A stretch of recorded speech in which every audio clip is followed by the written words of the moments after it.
put some tools in your toolbox, even if you're planning for an epidural, because you could feel that pressure, which really throws some people off quite a bit. Having that nurse in your corner that is a good match for you personality wise is really important. Communication is the biggest thing that will always change, reverse, minimize any kind of a birth trauma.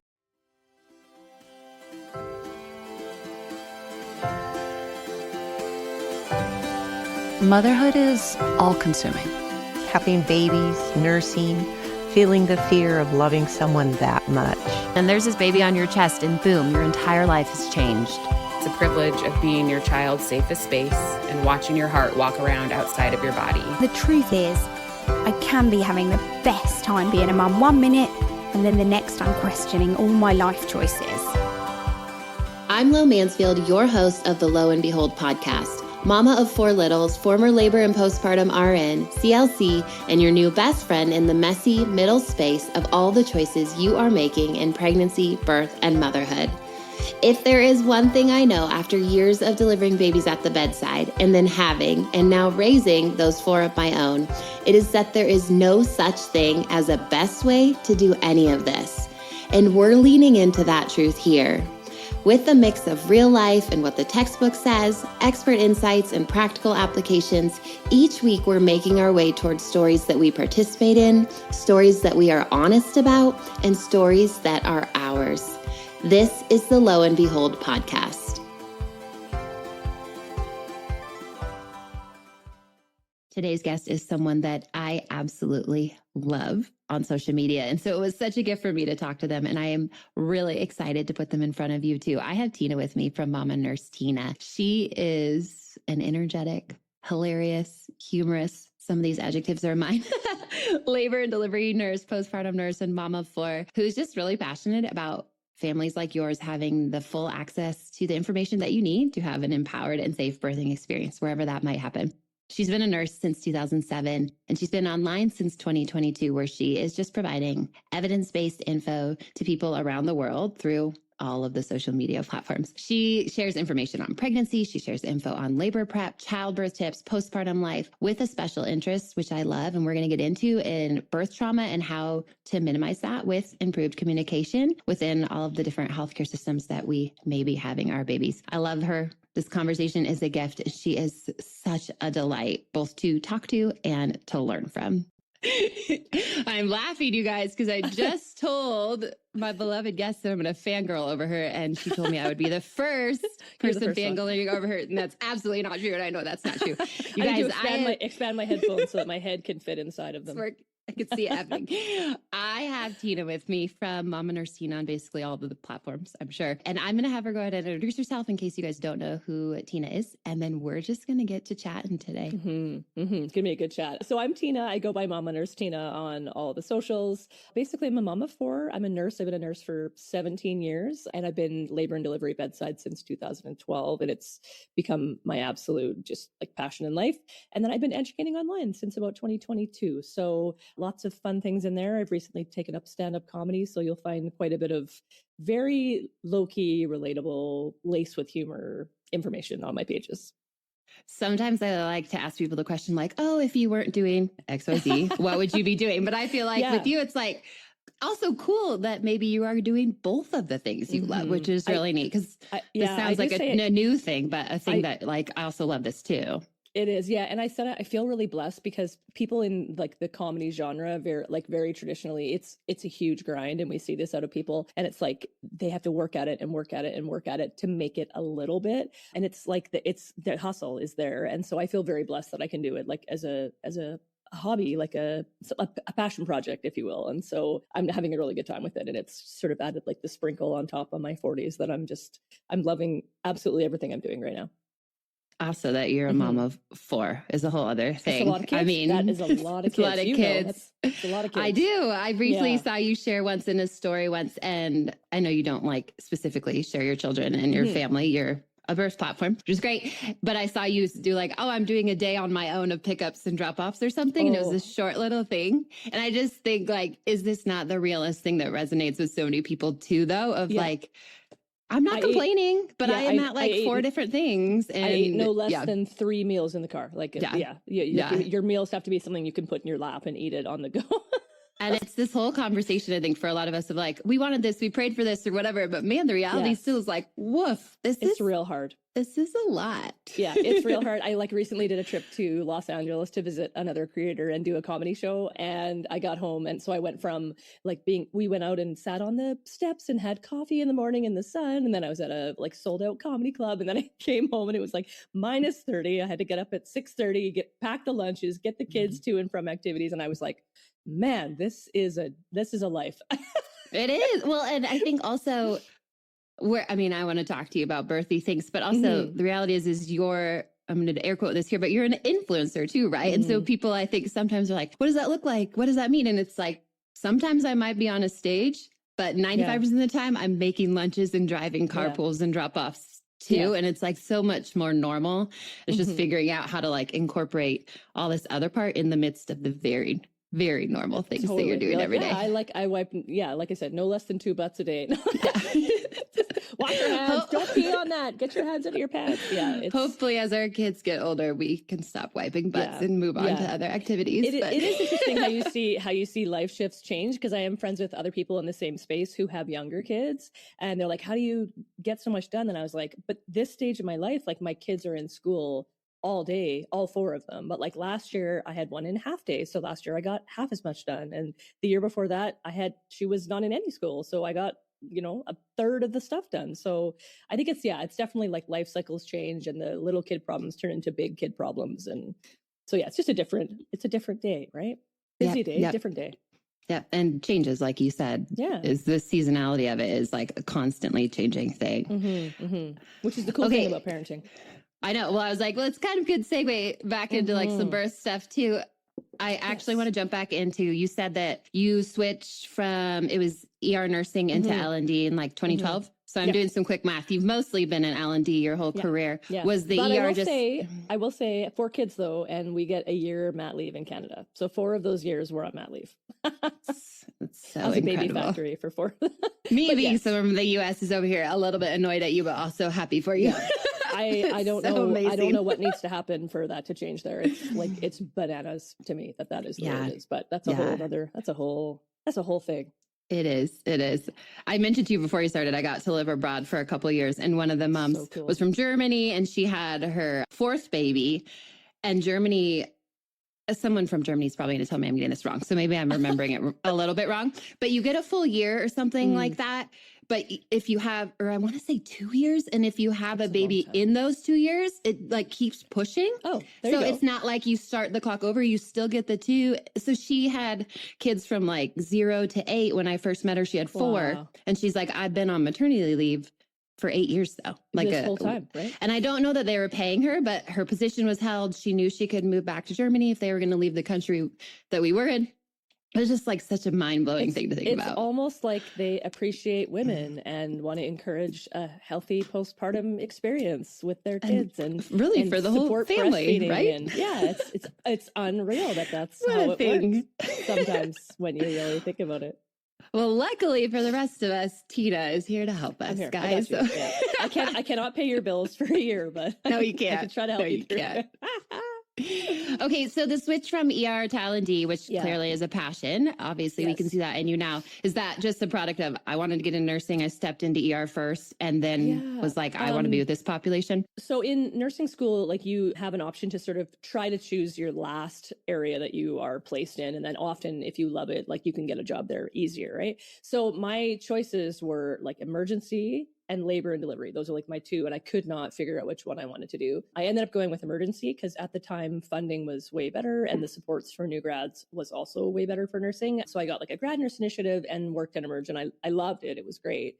But over the years, it's like, I know we were talking earlier, like the systems are very, very different, Canadian system and the US system. So in the Canadian system, there's just like a shortage of beds. There's a shortage of people where people can go, and there's an influx of patients. And like specifically the city that I work in, like the last hospital built was the one I work at. It was like 30 years ago, but the city has expanded by millions of people. So as the years went on, it just sort of got more and more, I would say, toxic, where the reward was less and the ability to support what you wanted to do as a nurse was not there. So like you have patients that you want to do more things for, but you just can't. Like you don't have the time. You have 3 patients in the hallway And it just got to the point where I was like, this is not it for me. Like, this is not something I want to do long term. And then with that, you have more cases of like nurse abuse and just people being rude and like, because they're experiencing the biggest emergency of their lives. And so it's stressful for them. And so a lot of times that comes out as being taken out on healthcare workers. So I said, nah, I don't think this is it for me long term. I'm done being spit on, really. And then the other thing that happened was emergency nurses don't love deliveries. Usually they're like, no, like she got to go upstairs. But if an emergency delivery came in, people ran away and I ran to it. Were you all over it? Yeah. Give me like, this. I came flying up like, help is on the way, dear. Like from the back to the very front, right? Totally. Because it was just amazing to me. Like it was, I was like, every time even now I'll watch a birth and be like, like, how is this happening? It's so cool. And so I was like, you know what? I'm just gonna give it a go. I dabbled in ICU. I was like, no, that's not for me. I did some travel nursing, and then I finally had an opportunity to get into labor and delivery nursing because it can be hard to get into. And I was like, that's it for me. Like, this is great. I love it. Yeah. Yeah. I feel like so many L&D nurses, I don't know that you fall into it. Like, oh, I wasn't sure. And I just started there and realized that like there is this some sort of underlying passion or like that. I'm going to run to them in my ER job. There's something in there. Yeah. Or you've thought about it and thought about it and thought about it. And yeah. Like, that's the only place you ever wanted to do your practicums. Like, you're like, med surge. Oh man. Like, I just want to go. Well, I heard that as a nurse all the time is like, it's really hard to get a job as a new grad. So you're probably going to have to start in med surge. And I always like, but I don't want to. Yeah, I agree. Med surge though, really good place to get your skills up. It is. Like really, really good. And time management skill. Like you learn a ton. Like, is it the most enjoyable for most people? Some people are just diehard med surge nurses and I love them for that. And there's some good ones out there. But I feel like if you got placed there, it wouldn't, like, you have to look at the positive side of things. Like, maybe it's not where you want to be, but like, I think you're really going to grow as a nurse there. And then that'll kind of give you the gusto on your resume to be able to be like, hey, I'm ready for this other great thing. Which is like almost verbatim what any nurse will tell you, right? And that's what I heard too when I was a new grad is like everything you just said. And so you're like, okay. And there's this like almost take the job that is available to you because you can't just get what you want when you're a new grad usually. Yeah. Except nowadays, but know that that's like no nurses. And true. Also another conversation. Apply anywhere you want. You'll probably get that plus the bonus, which I was not getting when I started either. Right. What's this? An assistant to a cardiothoracic surgeon? That feels like something I could do. Apply. Totally. Do you have a resume? Nope. Just shooting from the hip. Have you passed the NCLEX? Later. I think I'm going just kidding. You have to pass later the this year. Although this does not matter to anyone else. Probably you don't take the NCLEX, but you must have something else that you guys do. I travel nurse, so I had to do the Canadian exam and then I had to write the NCLEX. But now the Canadian nurses write the NCLEX. So that's their final exam. So they're like dual. They could do Canada or the States. I had to go and write it in the States as a separate thing, which was a whole experience. When you say write it, are you saying take the test? Take it. Yes. Sorry. For my American listeners. Click the test. Because Canadian, it used to be like you had like a morning section and a written section. So it was like, anyway. Yeah. All right. Okay. So I actually want to talk to you. I have heard you say on another podcast, like you guys heard her mention she has had 4 kids. You talked about like, oh, I would do things so differently if I had my kids now, because your kids are a little older, like you were sharing. Are there some specifics that you would be willing to share with us about like things you would change or places you've changed your mind, places that your eyes have been opened up because of your work? Like what are some of those things that you would change? I think that social media has given me the ability to really look into people's other perspectives of things. And I think I was like, I had just started in labor and delivery for a little bit when I had my first baby. So like, I didn't know. And I find too, in labor and delivery, this is kind of a bummer. When you're trained on the unit, you're trained by like a preceptor nurse or a more senior nurse. And if that nurse's style is really different from yours, like you're going to learn what they do. You're not necessarily going to learn what you could do, right? So somebody doesn't love all of that bells and whistles stuff. That's totally fine. Like there's a patient for them out there that doesn't want all of the bells and whistles. But if you don't learn it, then you're also not comfortable like doing it in your own practice. And so I think a lot of these things are going to get lost in the shuffle. And so when I started to do social media, I was like, oh, wow, like look at this thing you can do. This is why you might want to do this. Oh, that makes a lot of sense. So I like went in pretty early. I got an epidural really early. I sort of just like laid on my side. They broke my water really early because it's just like, it's stuff that I've seen done. Must be good. Great. I would say I would labor longer at home. I wish I had. I have a garbage pain tolerance. But I think knowing now some of the things that I could have done to cope with that pain and prepped ahead of time, like I think I definitely could have gone longer than 3 centimeters. Like I feel certain that I could, especially knowing the benefits of lasting longer at home. So I would stay home longer. I would have taken the epidural later, especially with my first baby. I would have repositioned to a lot more fun ergonomic positions in the bed, and I would have stayed vertical before I got my epidural. So like those are the things I think I would have done. And I probably would have waited later to get my water broken, I think, as opposed to, I think at the time I had been in prodromal labor for what felt like early labor for what felt like a year, but I mean, it was like a week and a half. Like I was walking the track and like I was that pregnant lady that had to stop on the track and be like, and they were like, are you going to crack that kid out like right here? No, it's good. But yeah, so I was like desperate. I was like, this is awful. Like this sucks so bad. I had 2 membrane sweeps, like, which probably aggravated the prodromal labor. Again, things that you're like, oh, that makes sense now, right? So I was like, whatever you need to do to get this baby out. And she was like, just come see me. I'm on at 6. We'll just break your water and get things moving. So we broke my water really early. And I think I would have changed that. I would have done it a little bit later. So there's a few things that I would have done differently. I still would have gotten an epidural. I just would have waited a little bit longer to get it. Yeah. I mean, it's funny. And so much of that, my brain's going like, here, oh, this is me trying to say like a little lesson for anyone who just listened to that. So much of that's about movement. Like if y'all want a quick birthing tip, like the more you move, which staying home indicates you're probably moving more. Getting an epidural later means you're probably moving more. Ergonomic, different movements. You're moving differently. You're moving better. Like so much, I think of like, I'm going to air quote this, but like good labor is about movement. Is that everything? No, obviously you guys know other stuff comes up, but like, man, the more we stay mobile, the more we are willing to move that body around. Yeah. I would say like movement, if you think about like movement for you is motion for your baby. So like nothing bad is ever going to happen. Like you're not going to push your baby back up if you move too much. Like it's not a thing. Right. So yeah. And like I push my baby out on my back. So even now, like I have, pictures of me giving birth that I love to look at. But I mean, like if I were to put it on social media, I can guarantee you people would be like, why are you on your back? Because we talk so much about like moving and you know what, let's be real here. If being on your back works for you, that's great. That's fine. Like if your body says this feels good, it's probably what your body needs. But just being in the space I'm like, yeah, I don't even want to open that can of worms. Cause I agree. Like I would have done it differently, especially with my first, cause I think I didn't push for long. I labored down. And then I pushed for like 42 minutes, which I was like super happy with, but I did it all on my back.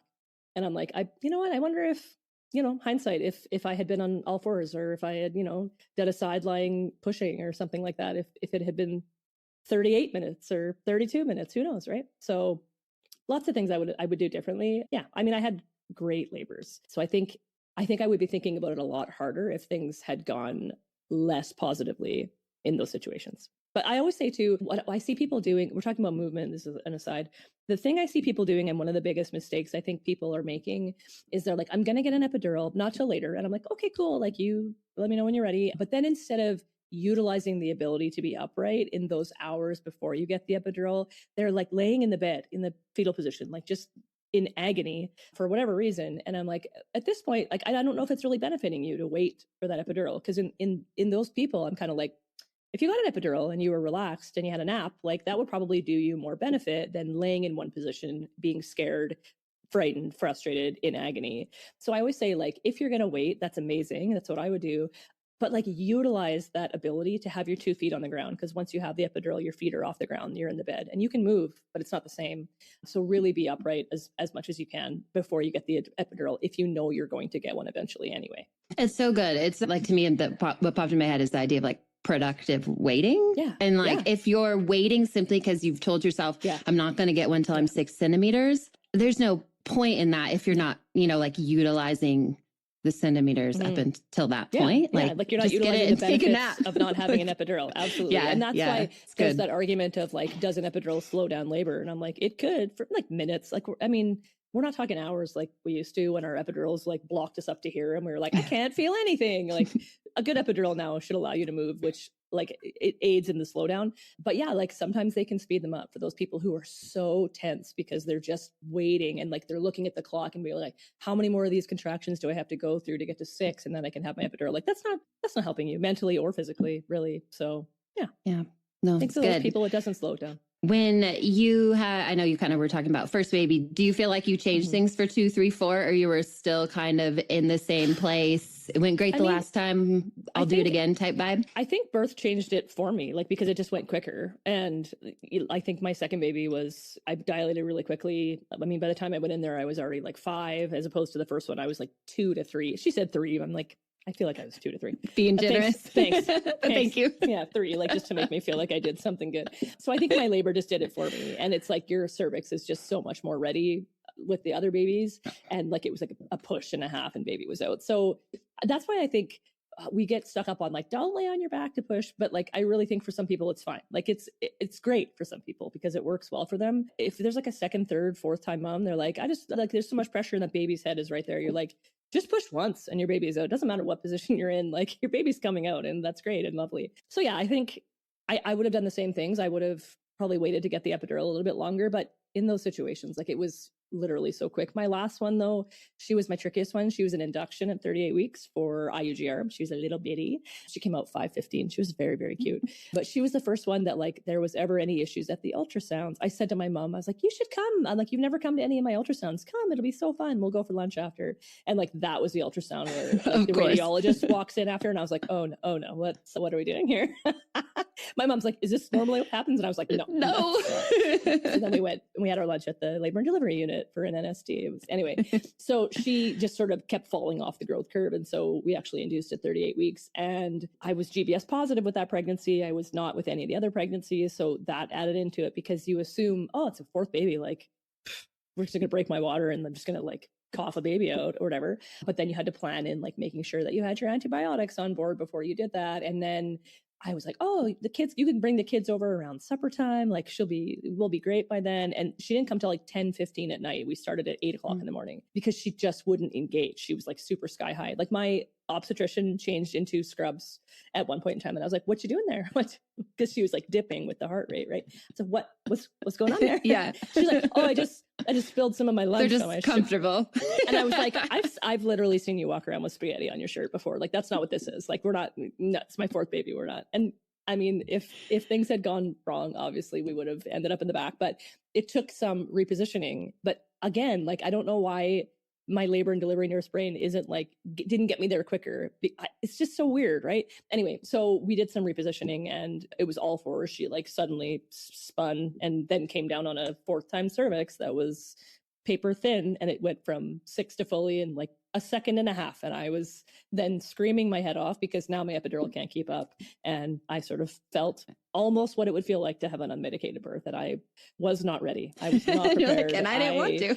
I did not want to. I had never felt anything. And I kept saying to my provider, like, get your hands out of me. She's like, I'm not actually touching you. She's like, that's your baby's head. She's like, seriously, Tina, push like once. And she's here. She's 5 pounds. Like, push once. And I just like couldn't get to, it was the most different birth that I had ever had. So yeah. I actually love that for like a third or a fourth baby. I think it just reiterates I always say, yes. Hey guys, the wisdom you pull forward is so valuable. So we are not discrediting that. Like, what a gift when you're a third timer and you're like, I have all this wisdom, everything I've learned from my first couple of times. Like, we can't have that when we're first. We can learn from others who have it, but there's that wisdom that we get to pull personally, but also that recognition, like, every birth is going to be different. And so it does require of you, I feel like, some learning, some awareness, some staying present and like what the possibilities are. Like, every time Kelvin and I were prepping for birth, we like kind of went through the whole thing again. And like the whole, like, these are my preferences if we end up in the OR, and like, these are what I want if XYZ happens. And for the most part, like, we never had to exercise like those other preferences. We kind of like followed game plans. Yeah. And they like worked out, but it was like almost a reminder to him every time, and to myself as well, but like, hey, there's no guarantee that this is going to be this kind of like ideal plan that we have laid out right now. And it feels like sometimes like, don't acknowledge the things you don't want, like that whole manifestation type conversation. But for me, it was also like, no, let's just be sure that we understand what we want in this scenario, and we'll focus back on what we're hoping for. And so even fourth baby, like, we were doing it every time. So I think it's just so important for people to do that. Like you just said, my fourth birth was like my most different one, my most unexpected one. And most people don't think that. Longer than the second, longer than the third. Like, it was wild. I was like, why is she not like, and she's little, like, Like she's itty bitty, right? And yeah, I think I was like 3 centimeters. She was sky high. She was like in my tonsils. I was like, what is happening here? And they checked me after, like, so I was on oxytocin because I was in induction, and they checked me, I feel like maybe 4, I think I waited till like 4 hours later, and they were like, oh, you're still 3. It's like, what? What? I said, listen, get your shit together. Yeah, she was different. The pregnancy, everything was different with her. So it is interesting that you're like, oh, as I said, my mom just kept waiting because she's like, she should have had the baby by now. And it was 10 o'clock at night. And I was like, still not here. I don't know what we're doing. So yeah, it was wild. Yeah. But again, that position, she finally like made that rotation, and boom. And it was like, oh my God, it was wild. So good. Applaud to everybody that does the unmedicated births. It's not for me. I was a bit of a crazy human. But again, you wonder though, this is why I say maybe put some tools in your toolbox, even if you're planning for an epidural, because you could feel that pressure, which really throws some people off quite a bit. They're like, I don't know what I'm feeling. But also like if things fail, or if things only work on one side, or if the anesthesiologist is busy and it takes you an hour and a half or 2 hours longer to get your epidural than you were hoping for, like to have those tools in your toolbox in that moment. Like I have to wonder if I had practiced anything, if I would have been able to like make that a little nicer for everybody involved. No, definitely. Get off me. I have a patient, I'll never forget her. She ended up being a friend because delivered 2 of her babies. But the second one, the first one was like days long induction. She had this kidney thing going on in her first baby. So it was like early induction with a first timer, which typically is going to take quite a while. It's like this long. Yeah. I mean, I remember her being in tears. Her whole family was very involved. They were so sweet. And she came in for the second baby, and it was the classic second baby. And she's standing at the door. I could tell you the room number that she was in still. And the baby's coming. Like, we're not going to get her anything she wants or needs. She just has to have this baby. And she was so mad. Like, I do not want to do it like this. Like, even in the moment was like, this is not what I want. She fully planned on getting an epidural. That was the plan, you know? And so I've just never forgotten that. And like you were saying, the idea of teaching, like, hey, if you want an epidural, great. And I will teach you everything you want about epidural too. But also I just need you to have some tools for if it doesn't work out. Cause she actually said after, like, that was so traumatizing. Like, I didn't like it. I didn't want it to be that way. Like, I don't know that she would say later on, oh, I have like this persistent trauma from experiencing birth that way. But because it was so not what she wanted or planned for, even though some would say, oh, the baby came out so fast, like, you're so lucky. And then you didn't tear and you had this baby. She's like, but that's not how I wanted it to be. And so it was so interesting to watch that. I feel like it was my first experience as a nurse of seeing someone be like angry and upset for it going that way. But also later on, her ability to be like, I didn't plan for this. Like, that's not what I wanted. And so it was kind of a cool learning experience for me too, to watch and see. Where they're like, no, I need my epidural. And we're like, no, seriously, your baby, like push once.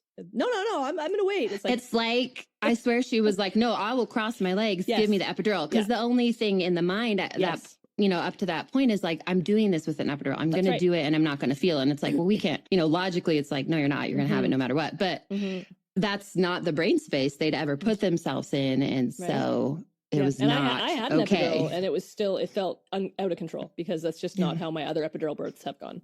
Yeah. So, and we have to remember, like, if you make a significant change very quickly, a lot of times you will feel breakthrough pain, because that epidural just cannot keep up with that. It needs that time to like percolate, right? So they're great for labors that are progressing in a nice labory fashion. Like textbook, Yeah, they are when that shit hits the fan, man. The epidural's like, no, I'm out. I got you here. I'm doing my best. You're on your own. Yeah, I'll just be here in 15 minutes when you need a repair. I'll finally be back up and running. And it kicks back in. I know. Give me 15 minutes. And then when you need to get out of bed and go to the bathroom, and then it's really clicking. And then it's like, we turned you off. Face. You're like, oh my God. Yeah. Where were you 20 minutes ago? Thanks. Hey friend, quick pause for just a second. If you are listening to this podcast because you want to feel more prepared, more confident, and less freaked out about birth, that is exactly why I created the Your Body, Your Birth course. This birth course will not tell you what kind of birth you should want, and nobody has the right to do that. It is about helping you understand what's happening in your body, what your options actually are, and how to walk into your birth feeling grounded, excited, ready, instead of overwhelmed and scared. When you have education like this, everything changes. Your mindset, your conversations with your care team, and the birth experience itself. No more relying on random opinions, okay?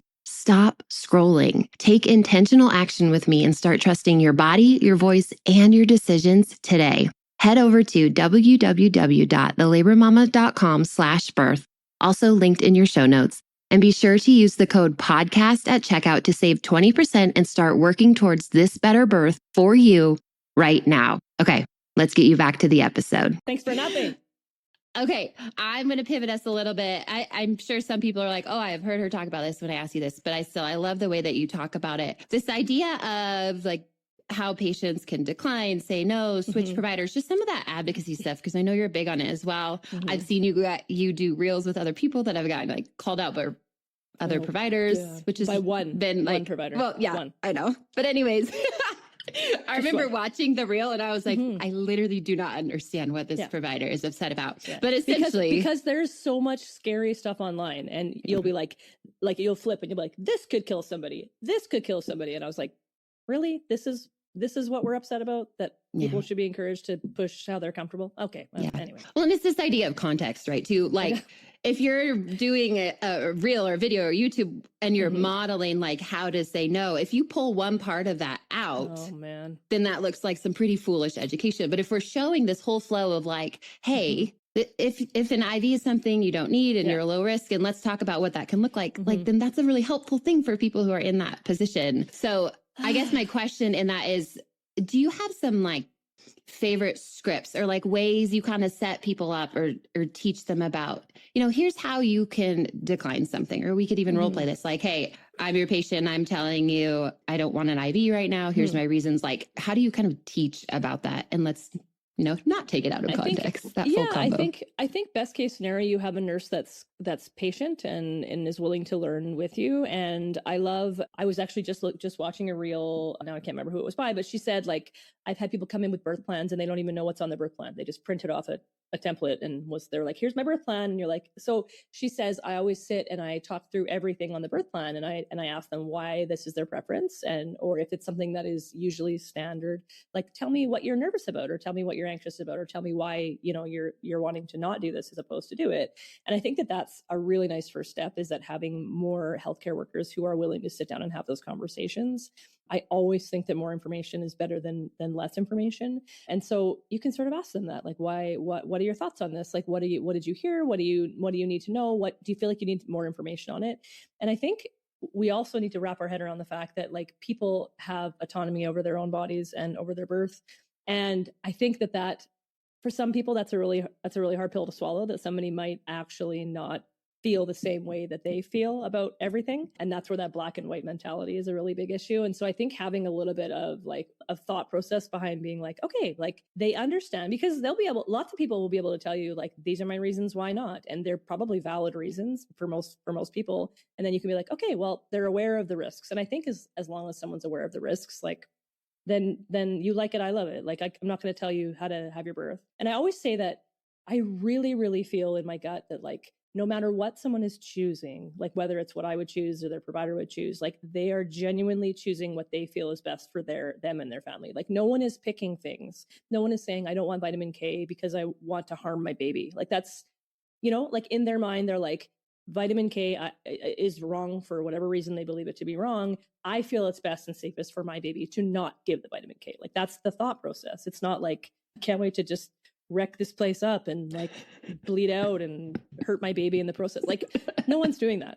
And so I think for some reason, some healthcare workers, they feel like personally offended when people are declining things, which is really, really unfortunate. So I would say to people, like, the first thing you need to do when you're building your village or the people that are going to be with you with birth is make sure that you have the right people with you. And sometimes this is a little bit of a startling statement. Sometimes it's not the person who made the baby that's the right person to be there. I mean, they can be there, but you might need to have somebody else there, because you have to have somebody who has balls enough to be like, this is not what she wanted. This is what she wants. Because even the strongest personalities, when you are the person that is vulnerable, when you are the person that is giving birth, and you have somebody in a position of power speaking to you in those moments, you can lose your voice completely, even though you have the loudest voice every other day of the week. And so you need somebody that's going to be your megaphone. And that's not every personality. That's not every human out there.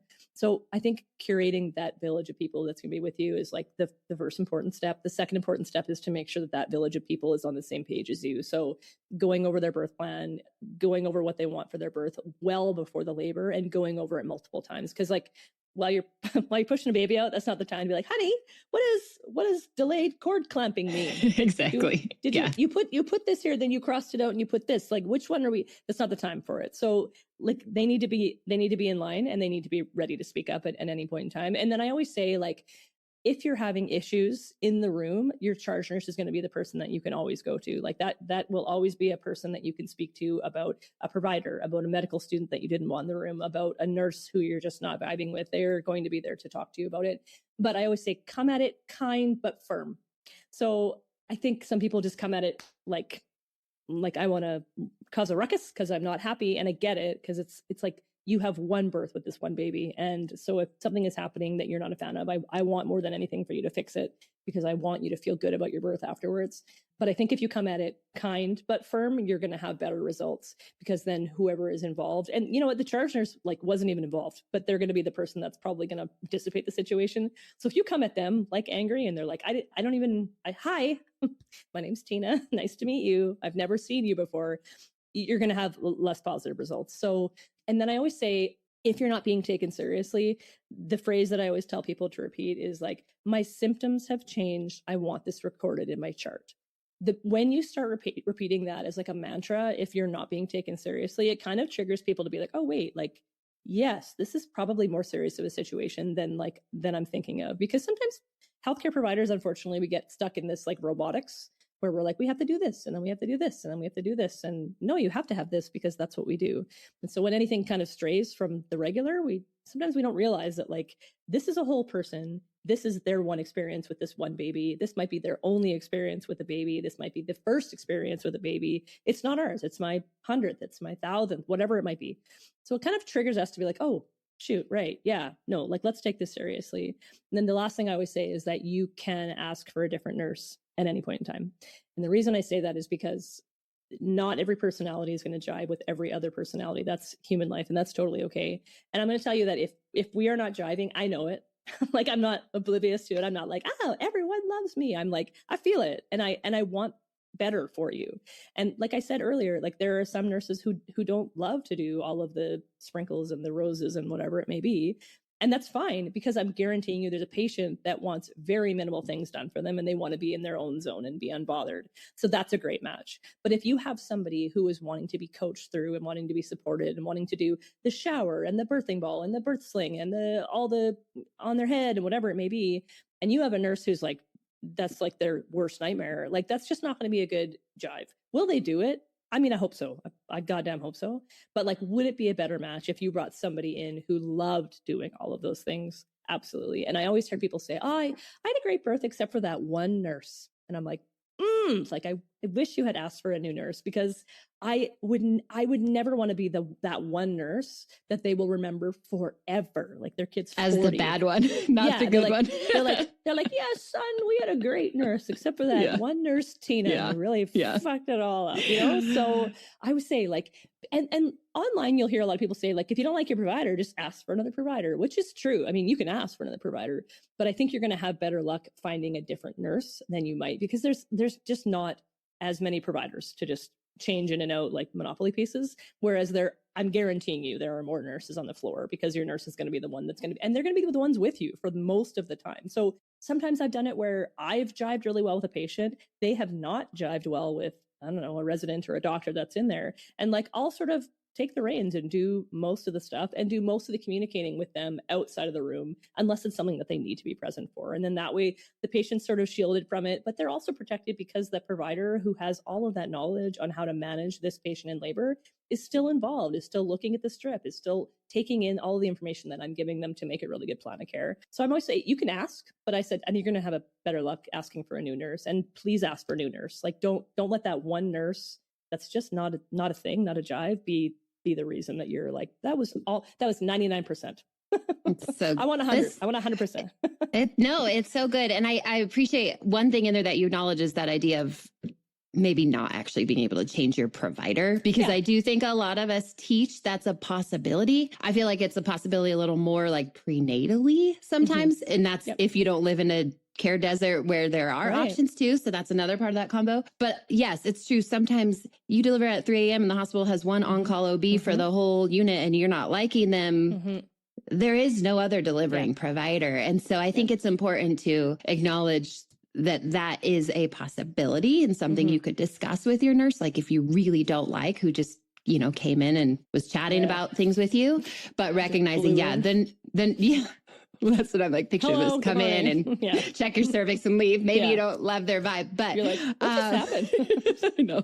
I was sleeping. I don't know. It's kind of a joke, but it does go like that sometimes, guys. And that's something though that I've learned, like in learning on social media, because I feel like if you only ever see the one population and the one culture on the one unit that you work in, it's really hard for you to sort of open up your eyes and see what else is out there. And I think that's the beauty for me on social media and following different creators and learning different patients' experiences, because then you really see, like, I thought, I just like ask for a new provider, because where I work, there's like 2 or 3 on at a time, right? And there's residents who are very, very skilled that could definitely handle your delivery and do an amazing job, but it's not like that everywhere. And so I learned about, you know, maternal deserts. I learned about the struggles that some people have with their OB group and that sort of thing. So that's been really nice for me to be like, oh, okay. So I've sort of reframed it where like, you can ask for that, but you might have better luck. And here's like, what's cooler is that if you find that nurse that jives with you, like they're going to go to bat for you. Like they're going to like go to war and back,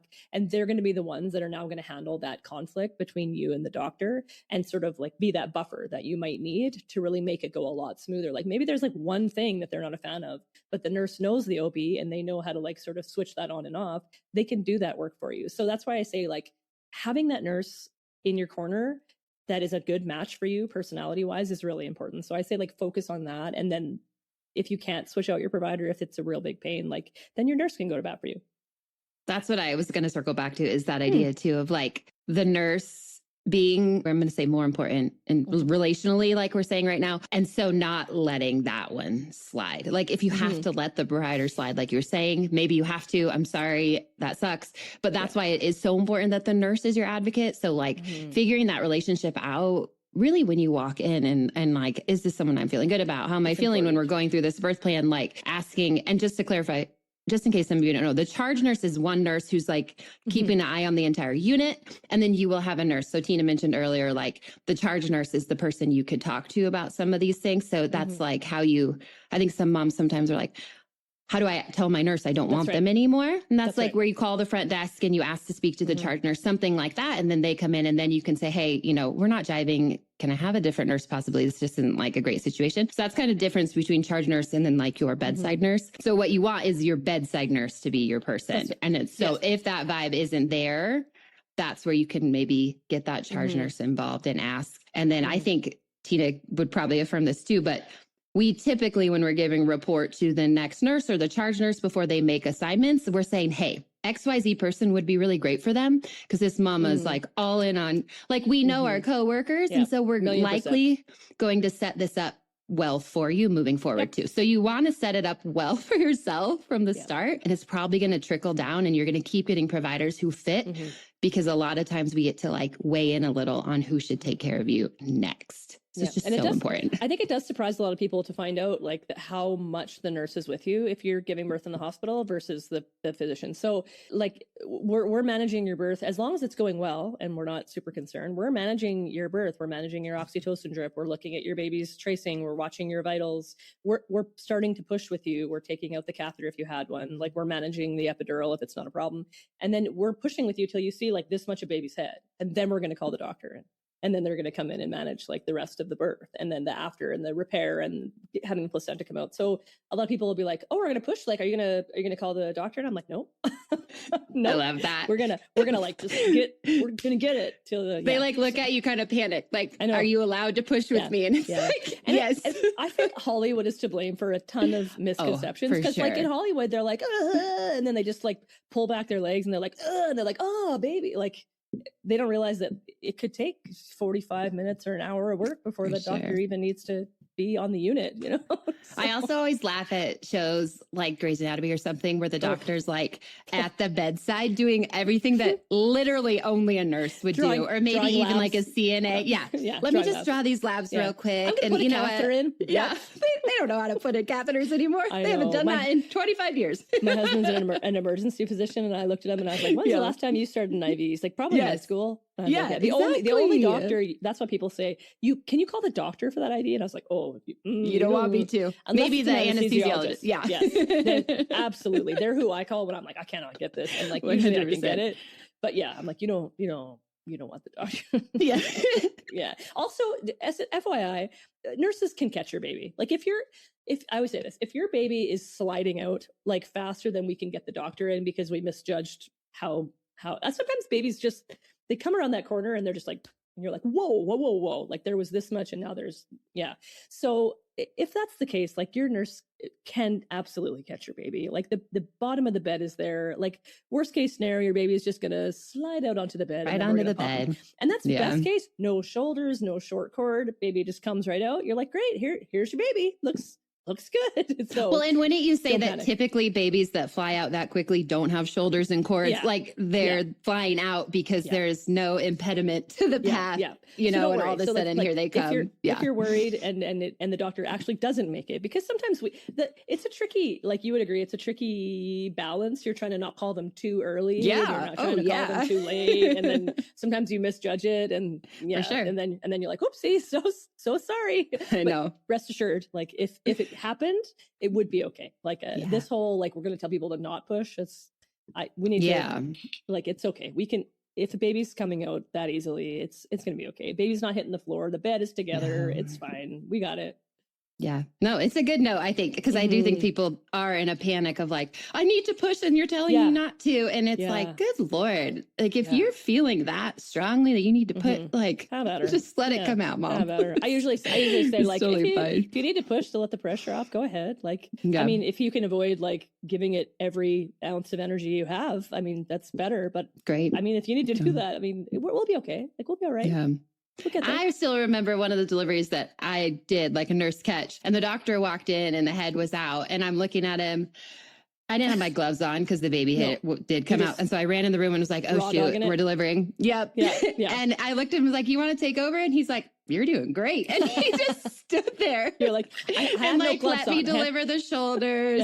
It had like a little loose cord. And he's like, just tuck it through. You know, he's like, just walk. But he was not worried about it either, which I think is a good reminder of like, most of the people on this unit can deliver a normal baby coming out if it happened. And so to trust your body and not be panicking if someone's making it seem like you cannot deliver this baby unless this one person is here. Like maybe you want them there and that's ideal or whatever, but it's probably going to be okay if you just need to go with it too. If that baby's coming out really, really fast and you were in the car, you would deliver your baby. So for sure. it'll be all right. We'll get there. I mean, best case scenario, we make the right call on timing and everyone's happy and baby comes out. And other case, not even worst case, other case, your baby comes out anyway. And you're probably all still happy. Your doctor will probably be like 30 seconds down the hall and then they're there for all the other things that have to happen. So it's okay. Yeah. It's good. It's a good thing. I like it. Yeah. They're also like kind of more fun stories you guys to share later when you're like, guess what happened to me. Totally. And you're like scrubbing the like blood off your fingers. That's you're like, I couldn't even get gloved up. That's right. Yeah. It's my badge of honor. Mm-hmm. Okay. I want to ask you, there's like so many other things I would want to ask you right now. We might have already covered this a little bit with some birth team chatter, but I know you're big on like birth trauma, reducing it, like just having a passion for that, which I would say, obviously you just being an educator indicates that this is how I'm combating this. But if someone were to come up to you and say, Tina, like if there's one thing I want, it's, I do not want to walk away from my birth and say, it was traumatic. And I think the numbers speak for themselves. They're high. Is it third right now? Yeah. That says I had a traumatic birth. So what would you say to them if you're like, I get it. Here's some things like I suggest you do to work towards preventing walking away from your birth with trauma and recognizing we obviously can't, we don't know sometimes what will happen, but like, how can we prep and plan for that with that hope of like, What can I do? How can I take some control in this situation? I think it's a big misconception that something like catastrophic has to happen for there to be birth trauma, because it can be as little as like, I just didn't feel like anybody was talking to me and I didn't know what was happening. And so that I just felt traumatic. And so I think, again, and this is the unfortunate thing about changing birth cultures, that a lot of it falls on healthcare workers, on nurses, on residents, on med students, on the education of these people that are coming into this field. And sadly, if it's not there, like, we're going to have a really hard time pushing the needle on change. But I think that communication is the biggest thing that will always change, reverse, minimize any kind of a birth trauma, because people want to feel like they're participating in their birth instead of just birth is happening to them. And so a lot of people that I've talked to, where I said, like, you know, what felt traumatic about it, they were like, I didn't know what was happening. I didn't know what was happening to my baby. Suddenly there was 15 people in the room and I didn't know why. And I looked over at my partner and they looked scared and they didn't know what was happening. And so you have two people just having things happen to them with having no idea. And for some reason, like in emergency situations, and I mean, I get it, because everything is going wild in those moments. Like, we sort of forget that there's a human being attached to the body that the emergency is happening to, which is really unfortunate, because so many things have to happen for things to go right if it is something catastrophic. So I think in those moments, the most important thing that any healthcare worker, nurse, resident, med student, family member, whatever, can do is remember that, like, human touch is important, eye contact's important, and so is speaking. And so if there's like, people are like, oh, we're short staffed, like we couldn't get anybody in there. And I was like, literally 10 seconds. Like, somebody has 10 seconds, an educator has 10 seconds, a nursing attendant has 10 seconds, any human has 10 seconds. And they may not be trained to deal with the hemorrhage. They might not be trained to deal with the shoulders, whatever it may be. But like, they are trained to like hold their hand, look in their eyes and be like, this is what's happening. They're doing this. I see they're putting another IV in your arm. Your partner is over there. They're doing okay. Like, just talking them through it and keeping them kind of grounded to the situation. Because my sister, I remember she said she had a C-section with her first baby, an emergent C-section. And she says, no one told me what was happening. Suddenly I was in an operating room. I've never been in an operating room. I've never had a baby before. It was cold. It was bright. My gown was pulled off of me. People were clipping things to me all over the place. She's like, I had no idea what was happening. I didn't know where my husband was, because he was like, because they were trying to get him changed like rapidly, right? And she's like, I didn't know in that moment if me and my baby were going to live or die. She's like, I didn't know what was happening because nobody spoke to me. So I always think about her in those moments where it's like, how scary of a situation is it where you don't know what's happening, even in the smallest things. Like, let's just say this. So if you're ever in labor and your baby's heart rate suddenly dips down, it's not always an emergency, but it is something sometimes that requires fast action for people. Because usually it's just like, we know, it's just like an umbilical cord that gets like squished up against like the wall of your uterus, and then you have a contraction, and so it squishes like this. And so in that time, it drops down and then it comes back up. So often we'll come in and we'll flip you side to side. But sometimes your baby's heart rate will dip and it won't come back up as quickly as we're thinking about. And so sometimes we act with a little bit more urgency, and maybe we need a couple more people to do a couple more things. Even in that situation, it's not an emergency, but even just explaining to them, hey, I'm going to push this button on the wall and it's going to bring a lot of people in here. And it's just because we care a whole lot about you and your baby. We're just looking out for you. Like, even just having that mental cue before 3 people barrel into the room can like minimize birth trauma. And it took nothing. It took no effort, no time, no nothing. You're there anyway. You're standing right next to them. Instead of looking at the pump that you're turning off, you could be looking at them, telling them what's happening or talking to them while you do it.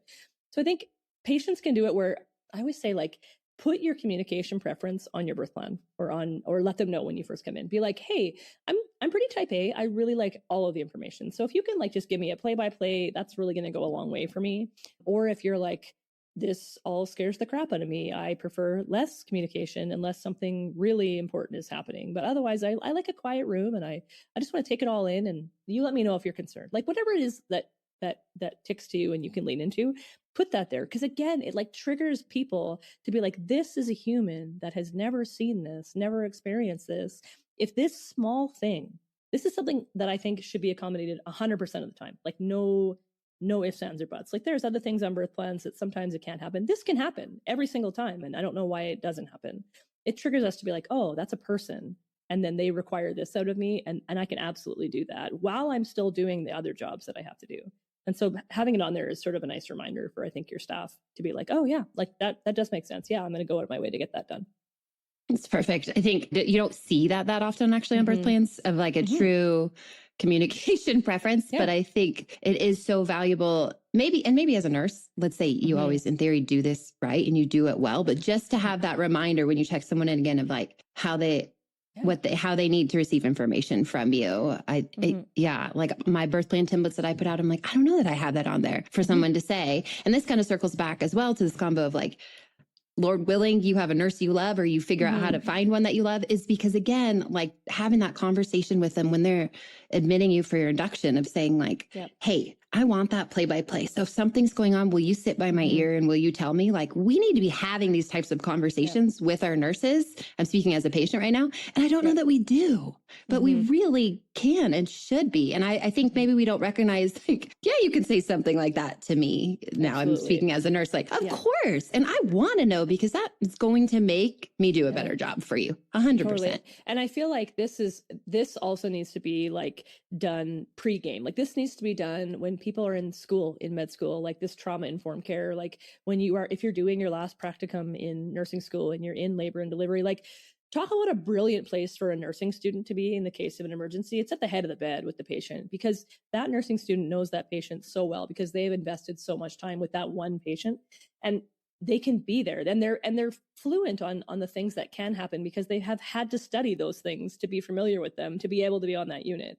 So like having them up there, because let's be real, like a nursing student with a massive PPH, they're not going to. We don't want their help except for this, but not like the rest. Like, get that IV in right now. And they're like, I've only ever done it once. I have to call my instructor to cut. Like, yeah, exactly. So like the best place for them to be, even in a code, is like with the person that's charting and like visualizing everything, right, or doing CPR, because they're then there in the middle of it, and like they're doing the things that are really helpful that is within their scope. So like that's a brilliant place for a nursing student to be, because they can really be giving them the play-by-play and touching them and making them feel grounded. Like it's crazy. We forget how grounding like a human touch can be.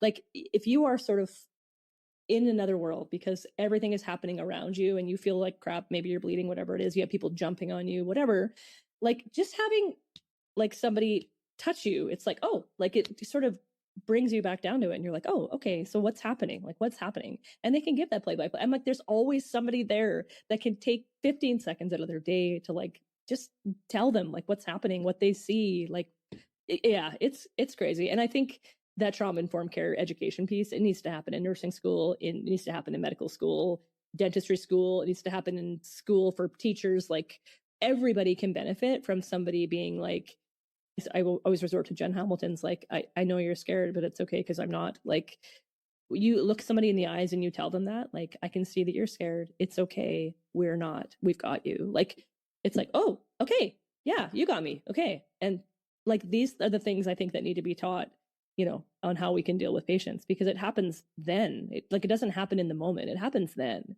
And then how you approach it is what changes things.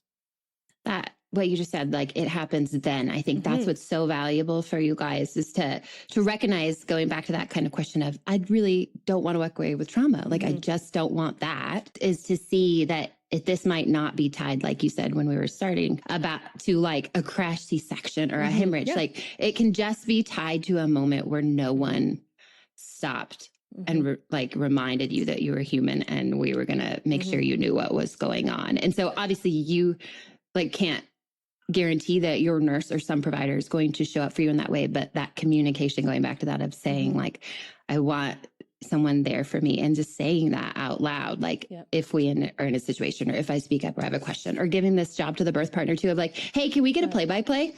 Yes. Like what if someone literally just said that and you're like, yes, let me tell you what's going on, because maybe I am in the middle of an IV, and also I have an obligation and a duty to inform you. So even telling your birth partner, like, if we're ever feeling like that, or you can see I am, like literally say, can someone please give us a play-by-play of what's going on right now? Like if that's what's going to make you feel safe. So I think that communication thing is so important for the care provider. Like half that time I was like, oh, Tina's talking to me as a nurse. And then also so important for you as a patient and asking for it. And I'm going to say even like demanding it and keeping it at the forefront if you feel like your nurse isn't doing a good job with it yet. It literally is like the one thing I say that's non-negotiable on any birth plan is like, you should be communicated with at all times how you want to be communicated with. And I say too, like, you can put on there, I want to know what's happening. And if I am unable to take that information, I want you to inform my birth partner. Like, make sure that everyone's aware that like they're a unit. And so if you relay that information to a piece of the unit, then it's going to get to the other person. And that's why I think having a birth person, a support person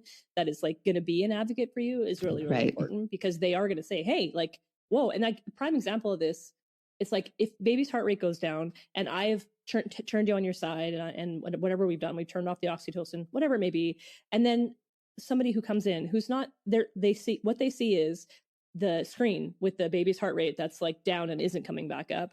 They don't come in and they don't see Angela, who's on her first baby. She's scared. Maybe she had a previous loss. Maybe she has a previous history of abuse. Like, they see baby on a screen that has a low heart rate. We need to figure out why, or we need to go for a C-section.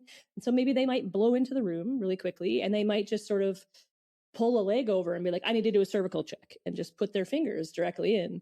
I get it. I get that you need to know what you need to know from that cervical exam, which would be, is there an umbilical cord in the way? Because that's now changing your care plan. I agree. That's a needed cervical exam. But like, just blowing in and doing that is gonna that's the trigger that's gonna cause the birth trauma right there. Like, I felt like I was not in control of my own body, and I had somebody violating me by doing something before they told me what they were going to do and asked if it was okay. And like, that's a really simple thing, to just put your hand on their knee and be like, hey, I'm worried baby's cord might come down in front of their head. Can we really quickly do a cervical exam? I can almost guarantee you in that moment, that woman's going to be like, absolutely, because they're concerned too. They know that something is not happening the way it should be. But just in the way that we choose to communicate, it can really shift that paradigm of that birth trauma. I mean, just that little sentence, it took you, what, 2 seconds to say it? You informed them of what was going on.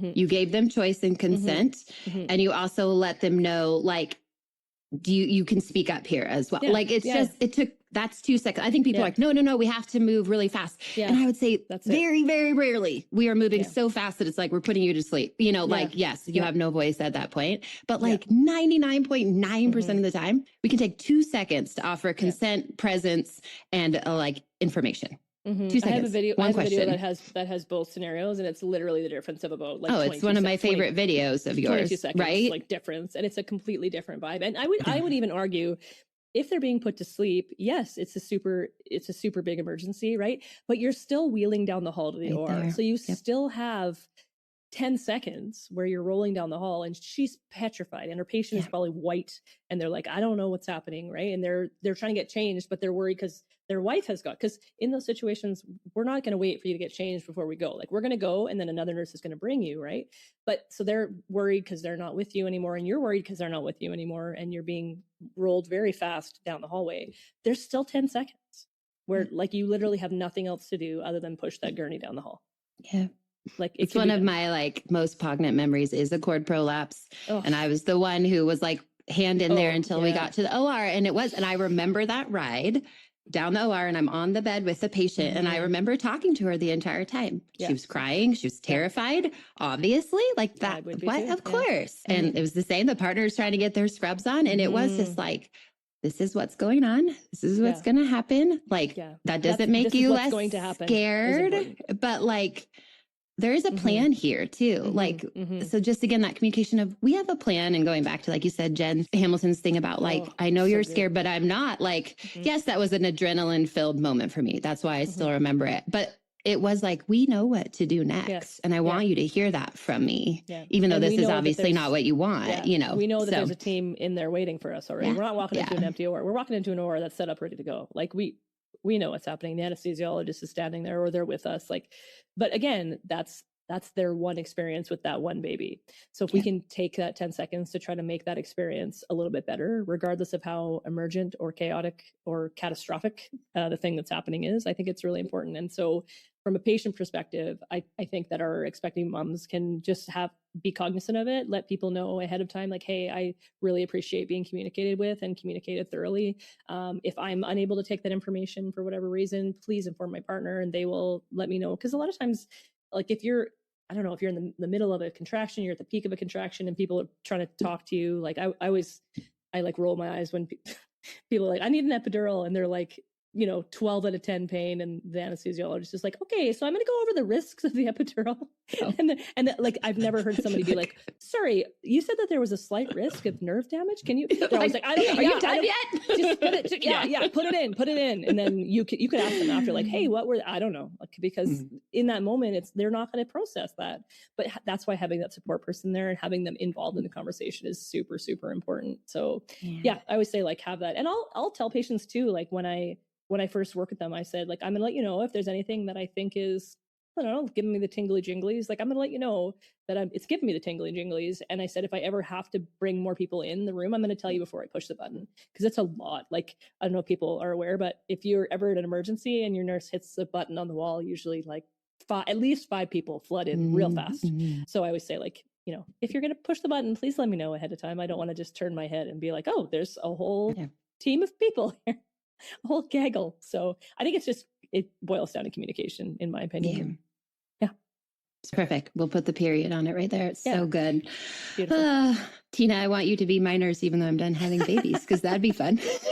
That would be fun. I'm trying to like, anybody having a home water birth? I'd love to experience that. Like, I know we didn't talk about that. I know you've talked about Lily, like would want to be a birth center nurse. Yeah. I wouldn't want to be the primary nurse on that, but I sure would like to be a doula or be involved and see it. Cause I think, people in hospital, we have a really skewed vision of home birth because we only see the worst of the worst. The transfer. We see the failed home birth that comes in a real bad situation, right? We don't see the amazing home births that happen and how satisfied people are. So I would love to work at a birth center. It's sad. I think you guys can work in birth centers or? We can. I mean, sometimes different states have different rules about midwifery practice and all that. Yeah. But in general, it's a possibility for people. I kind of got stuck because I said, like, there's lots of things I would love to do and experience, but I'm stuck because nurses here, at least in Alberta, like can only work in a hospital. So birthing centers are run by midwives and they have their own roster of backups. And it's usually always a second midwife. So there's no nurses at the birth centers. Nurses can't be part of home births, obviously, for our registration and all that stuff. So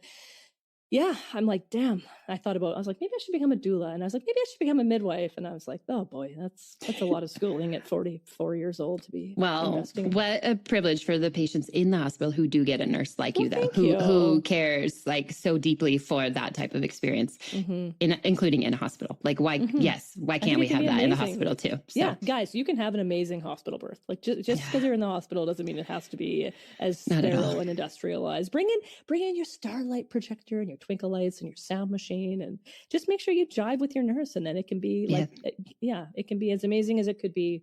Well, maybe not as amazing as it could be at home. It can be pretty freaking good, though, I think. It can be pretty darn special. So lots of things you can do. Just prep ahead of time. Yeah. Okay. Why don't you tell everyone where to find you? I mean, we kind of already mentioned it because you're on all the platforms, same place. I am on all the platforms. So I always say, like, my website is my homepage. So it's bumptolatch.com. And that's where you'll find like all of my links to my socials, which I'm mama_nurse_Tina.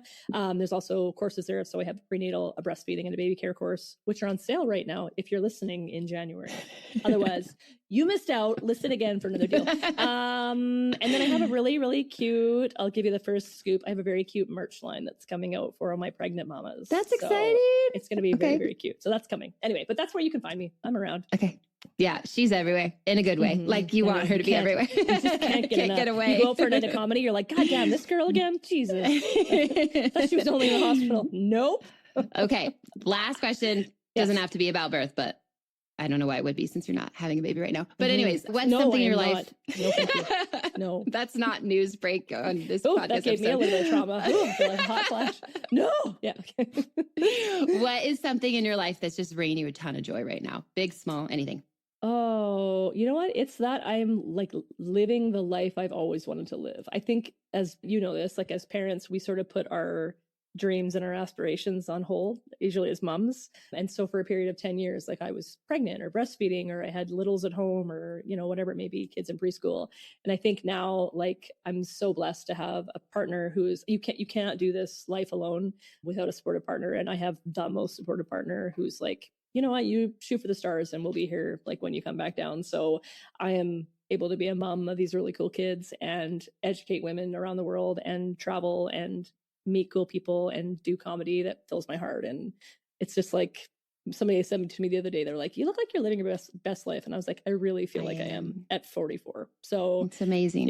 It's been great. So loving it. It's amazing. I love that for you. And I would say to everyone, like, recognize that we never know when that's going to show up too. So true. Very true. Yep. Keep pushing. Yeah. Yes. Just keep going. Tina, thank you. I could talk to you forever. There were lots of things we didn't even talk about that I could have, right? Rabbit trails I could have gone down, but I appreciate your time. We need appreciate a second what you're doing. Trail. Part 2. Part 2 later. That sounds thanks great. For having me. Thanks for your time. Bye, guys. Bye. Thank you so much for listening to the Lo and Behold podcast.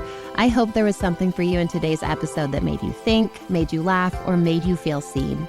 For show notes and links to the resources, freebies, or discount codes mentioned in this episode, please head over to loandbeholdpodcast.com. If you aren't following along yet, make sure to tap subscribe or follow in your podcast app so we can keep hanging out together. And if you haven't heard it yet today, you're doing a really good job. A little reminder for you before you go.